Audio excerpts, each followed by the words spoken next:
Trezak Show. I'm the Trev. Sweet. Anyway, I'll get to the most obvious video after this one.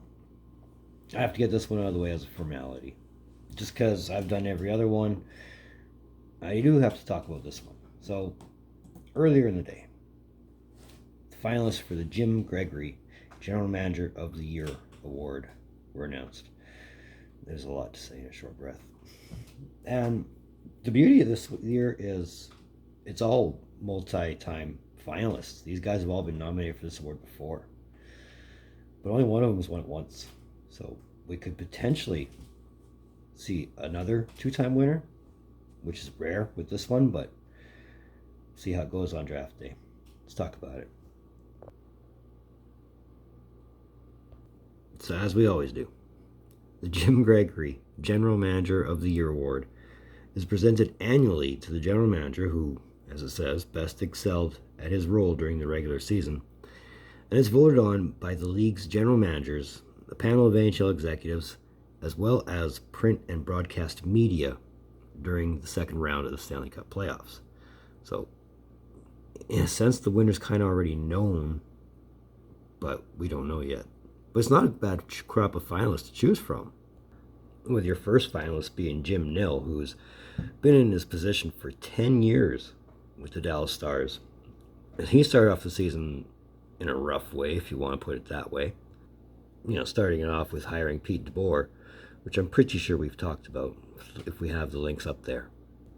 And then having to worry about getting guys like Jake Ottinger and Jason Robinson under contract before the start of the season. Robertson, sorry. And with some tinkering here and there at the trade deadline, the Stars managed to finish second in the Central Division, which, depending on your end of the spectrum, is a good or bad thing. I mean, they led the Central through most of the season with a 47-21-14 record. And as I'm recording, they're still by the hair of their chinny chin chin in the playoffs. But that's the playoffs. This is for a regular season award. Now, for Jim Nill, this is his third nomination, being voted in 2016 and 2020, finishing third both years. So not only would this be a first for him, it would be the first Jim Gregory Award for the Dallas Stars as well. Don Sweeney being your second finalist, and we've talked enough about the Bruins' regular season. Follow the link up there if I'm able to put it up. But his season started much in the same way, having to hire a new coach, bringing in Jim Montgomery on July 1st to really, again, the results speak for itself.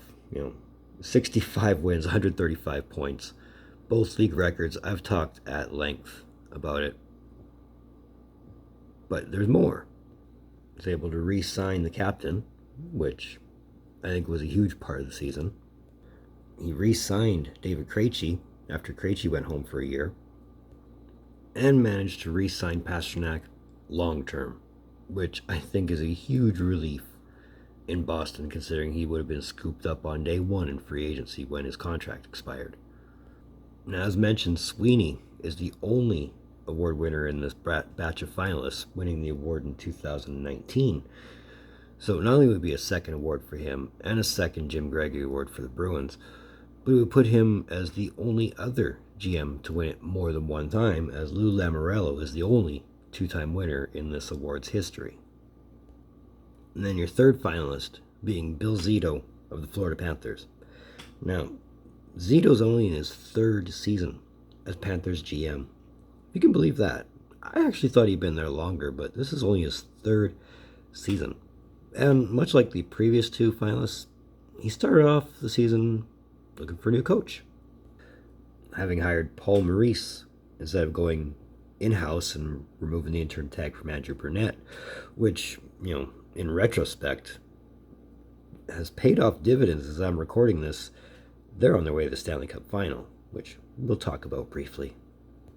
And then there's that whole Matthew Tkachuk trade, which, you had to give up a Huberdeau and a Uyghur for, but hey, why not take your chances on a 50-goal, 100-point scorer, right? Not only one-time 100-point scorer, multiple-time 100-point scorer now.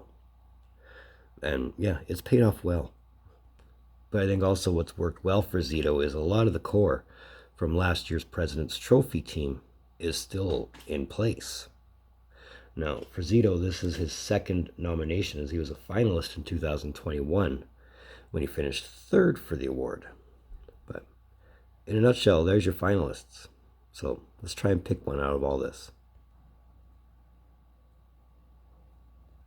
Now, to me, this one isn't that easy to predict. I mean, I would love to see Nil win it just because this is his third nomination now. But being it's based on a regular season, the smart money says Sweeney, right? But let's not rule out how Zito's regular season has played into his playoff success. Not just for himself, but for the Panthers as well. I mean, if anything, there's that, but more along the lines of the Kachuk trade and how it's turned the franchise right around. So my prediction, and I'm saying you can go to Vegas with this one, I think Bill Zito's winning this award. For the first time, probably not the last time. Let me know who you think will win this year's Jim Gregory General Manager of the Year award. So, just hockey shows. I want to thank you for tuning in. Don't think I don't appreciate the gesture, especially if you've made it right here. And if you have, hey, that's amazing. Thank you very much. Give me a thumbs up. Let me know you're here. Dig what I'm doing. Just want to say hi. The thumbs up button works perfectly. That red button that says subscribe all over it, that's the important button. We're going for 250. And it'll make you feel good. So let's do it up. That social I never use.